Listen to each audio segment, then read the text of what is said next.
Silva, eu preciso te lembrar da sua origem. Sim, senhora Malinova. Eu digo, não, madame Malinova.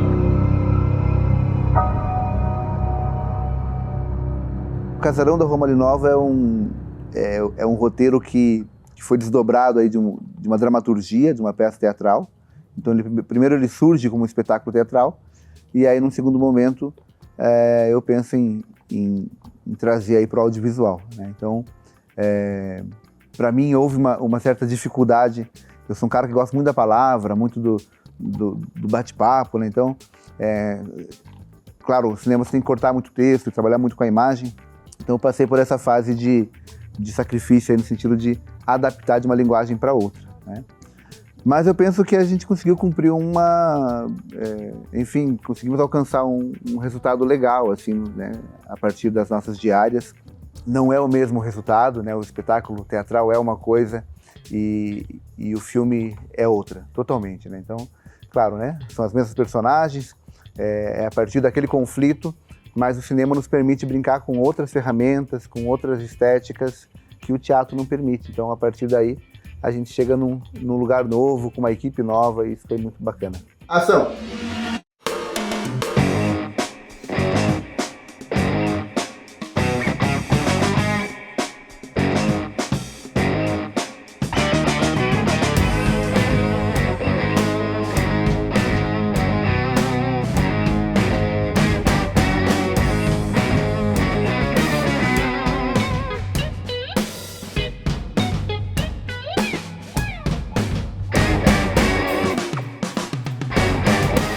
Eu tive o prazer de ter recebido esse convite como assistente de direção, e é um projeto muito rico em arte, muito rico em criatividade. Quando eu li o roteiro a primeira vez, eu vi que ia ser bem desafiador gravar, justamente por causa dessas inúmeras possibilidades que tem de fotografia, de arte, de maquiagem, algumas cenas que a gente ia ter que colocar um pouco de sangue, um pouco de fumaça ali. A gente grava tudo com o quadro ali, tudo com o quadro embaixo. A queda do quadro a gente grava no final. Eu não sabia até onde eu podia criar, né? A gente fez a decupagem, fez todo o processo, a ordem do dia, e tá, mas putz, surgiu uma ideia agora que é legal, até onde eu posso criar algo novo? Mas encontrar isso na equipe, essa possibilidade da gente descobrir coisas novas, da gente criar situações novas, planos novos ali, foi muito bacana, sabe?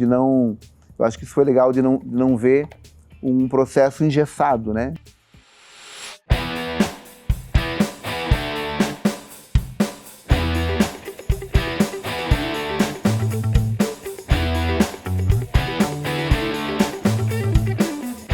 A minha personagem, Senhora Malinova, ela é dona do casarão, né? Na verdade, ela comanda toda a cena, tudo o que acontece dentro do casarão. Ela é uma pessoa misteriosa, na verdade ela é uma pessoa do outro mundo, ela tem poderes, ela fecha portas, ela abre portas, ela aparece, ela desaparece, quando ela vem tem sempre uma névoa. E ela é uma pessoa, não é que ela seja do mal, mas ela tem os interesses e só importa ela e o filho dela, que é o Desmodo, um vampiro. E o objetivo dela ali é atrair meninas para aquele casarão, porque ela quer escolher uma noiva para o filho. E já escolheu outras, mas nunca dá certo. Então ela fica atraindo jovens e belas mocinhas para poder ser a noiva do filho. Ectoplasma da Silva! Ectoplasma da Silva! Sim! Bom, eu gosto muito, eu sou um cara muito bairrista, assim, eu gosto muito da nossa história local, né? Então, a Araucária, por exemplo, ela foi colonizada aí por poloneses, ucranianos, né? Então, a nossa Malinova é uma mulher que sai lá da Polônia, nesse momento da corrente migratória aqui no Brasil, e ela vai se instalar aqui em Araucária. Então, eu brinquei com esses fatos reais, né? E a partir dos fatos históricos, no contexto histórico, eu fui brincando com a questão ficcional, né? Criando uma ficção a partir disso. Então, aí que surge a Malinova, essa mulher forte, que já vem de um país que estava com bastante dificuldades, né? População bastante empobrecida, e que o Brasil, de forma muito oportunista, atrai essa população para cá para substituir a mão de obra escrava, né? E instala todo esse pessoal aqui em Araucária, por exemplo, no Paraná, e Araucária que recebeu essa maior colônia. Então, a partir disso, eu começo a brincar com a parte artística, né? Quer dizer, como é que eu posso transformar isso em um espetáculo teatral e, no segundo momento, em um filme. Mas é daí que vem a Malinova, né? Eu preciso falar com a senhora Malinova. Eu já lhe disse que a Madame Malinova não se encontra. Você perdoe a minha grosseria, mas hoje eu não saio daqui sem receber meu dinheiro. Eu sugiro que vá embora antes que se arrependa. Escuta aqui, ô! Minha tia. O corretor, ele é esse solteirão cafona aí, né? Ele já chega entrando na casa e vai brigar com a empregada, acaba dando em cima dela. Esse cara cafona sai solteirão mesmo, não tem muito o que fazer da vida dele e ainda acaba tomando calote dos proprietários da casa, ou seja, ele está sempre indicando pessoas para ir até o imóvel. Elas chegam lá, nunca mais voltam, nunca mais atendem as ligações, e ele fica perdido, o que está acontecendo, vai lá, acaba sendo embebedado, então ele vai para descobrir o que está acontecendo, volta sem saber o que está acontecendo, então ele é um cara perdido na vida.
Eu gosto muito de criar, né? Então, e eu gosto de criar com a equipe, com o elenco, por exemplo.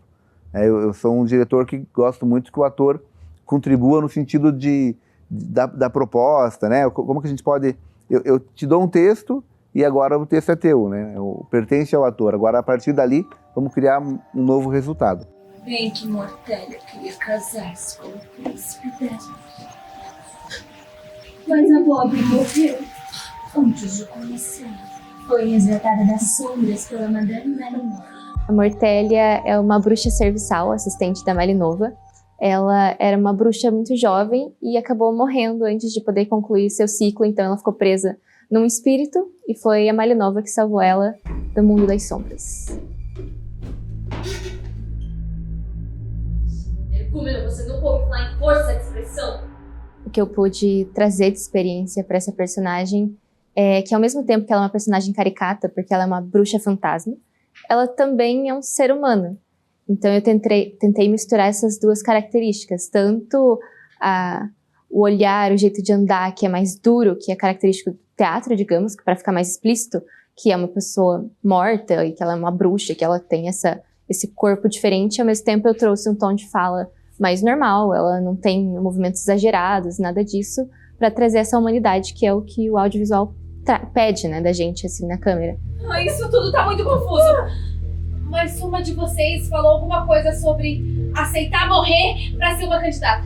Bom, então vamos acabar logo com isso pra não perder tempo. Eu não aceito morrer.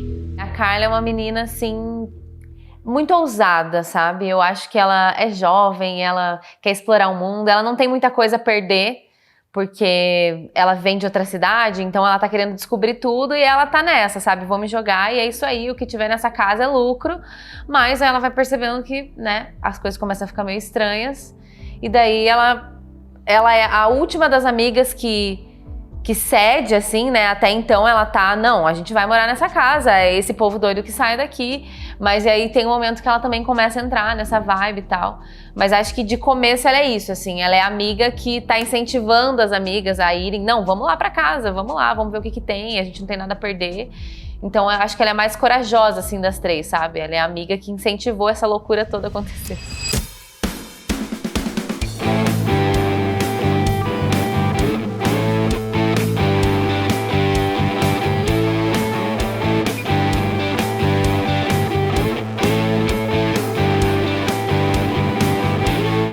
A direção de arte, né, ela acontece quando a gente recebe primeiro um feedback do diretor. Eu sempre gosto de trabalhar dessa forma, né, recebendo feedback, o que ele espera, as inspirações que ele possa ter já, referências.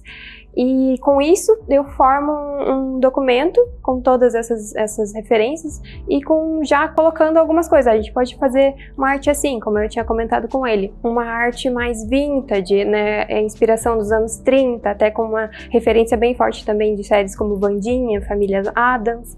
Então todas as referências a gente vai colocando nos detalhes, né? Vai graduando até chegar nos mínimos detalhes. Teias de aranha, quadrinhos, né?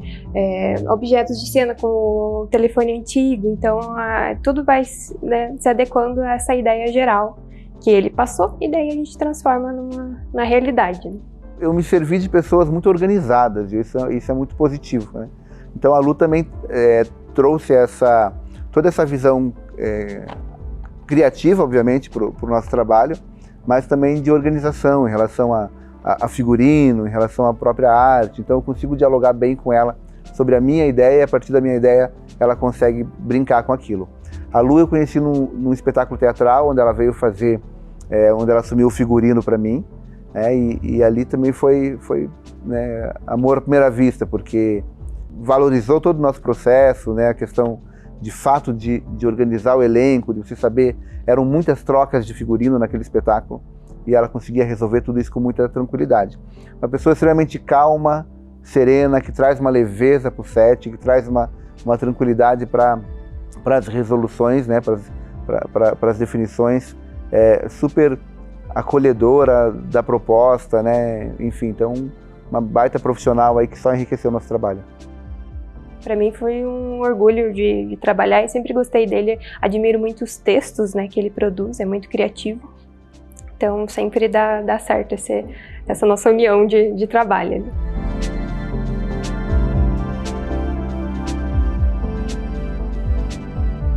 O Jester é um mestre em criatividade e tenho certeza que, pelo que eu vi da dedicação de todo mundo, de todo o elenco e de toda a equipe, eu tenho certeza que vai ficar um trabalho legal. O Marcos é um cara que eu conheci num curso, né, e já no curso a gente conseguiu perceber toda a equipe, obviamente, né, e a gente percebe as aptidões, né, quem se desenvolvia mais para um lado, né, a direção de arte, como AD ou como produção, enfim. E aí quando eu olhei ali, eu falei, putz, cara, esse cara aí eu tenho que trocar ideia com ele, né, trazer para perto, porque como eu vinha para um espaço que era novo para mim, era importante estar com pessoas que eu conhecia, né? Nem que fosse num curto espaço de tempo, mas para que eu pudesse ficar mais à vontade. Então o Marcos me trouxe essa segurança, sem dúvida nenhuma. É um cara que tem uma organização muito legal e eu venho do espaço que a minha organização, o processo criativo às vezes não viola umas questões burocráticas, assim, né, essa coisa do rito da organização, e o Marcos trouxe isso para o processo, né? Essa garantia de que a gente ia cumprir a nossa ordem do dia, essa garantia de que nós teríamos a equipe ali. Então, para mim, foi bastante confortável estar sendo assessorado ali pelo Marcos. Esse é o trabalho do assistente de direção, é garantir que tudo vai ser gravado no tempo certo, que a gente não vai ter atrasos e que a gente vai cobrir toda a história. O trabalho do assistente de direção começa antes da gravação, né? Na leitura do roteiro. O assistente de direção é quem faz a análise técnica do roteiro, então ali a gente vai definir quais são todos os objetos que tem que estar em cena, em quais cenas, vai junto com o diretor definir os planos que vão ser filmados a gravação e a partir daí criar um documento que é o que a gente chama que é a ordem do dia, que é o que vai guiar a gravação no dia. E no dia, então, depois que esse documento está definido, revisado, o AD é o que vai garantir que aquilo vai ser cumprido. Então, de vez em quando a gente tem que ir lá chamar a atenção do pessoal e falar, galera, estamos atrasados. Às vezes quando o diretor quer criar algum plano ou quer fazer alguma coisa nova que não tinha sido definido, primeiro ele pergunta pro AD, e aí, temos tempo de fazer isso? A gente pode gravar isso? Como que a gente está de tempo? Então é por isso que eu estava lá o tempo todo olhando pro relógio, falando, galera, estamos atrasados, ou galera, temos tempo, tá na hora de criar, podemos fazer de novo. Jester, fica à vontade para criar um novo plano, porque a gente está tranquilo com o horário. Eu acho que a galera vai curtir. É um projeto de fantasia, terror, comédia, e eu acho que ele vai cumprir o que ele tá prometendo ali no roteiro. Ansioso, a gente está na fase de montagem do filme, né? Esse momento de edição, então tivemos até aqui um trabalho muito legal, então temos um material muito bonito, que agora cabe ao nosso editor, né, fazer esse trabalho de finalização. O que a gente espera e o que a gente acredita que teremos é uma websérie linda, né, feita com muito carinho, com muito profissionalismo, com muita competência, onde a população local vai conseguir se identificar com os ambientes, com as locações, né, com as temáticas também. Eu trago muito elementos do Paraná, né, que a gente vai pensando, jogando ali durante as falas, enfim. Então é isso, um filme que seja agradável para a família, né?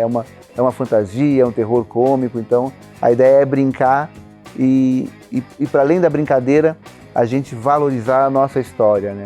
Quer dizer, valorizar esse nosso contexto local também, que eu acho que é muito bacana, e com isso a gente valoriza essa cultura local e essa identidade coletiva, né?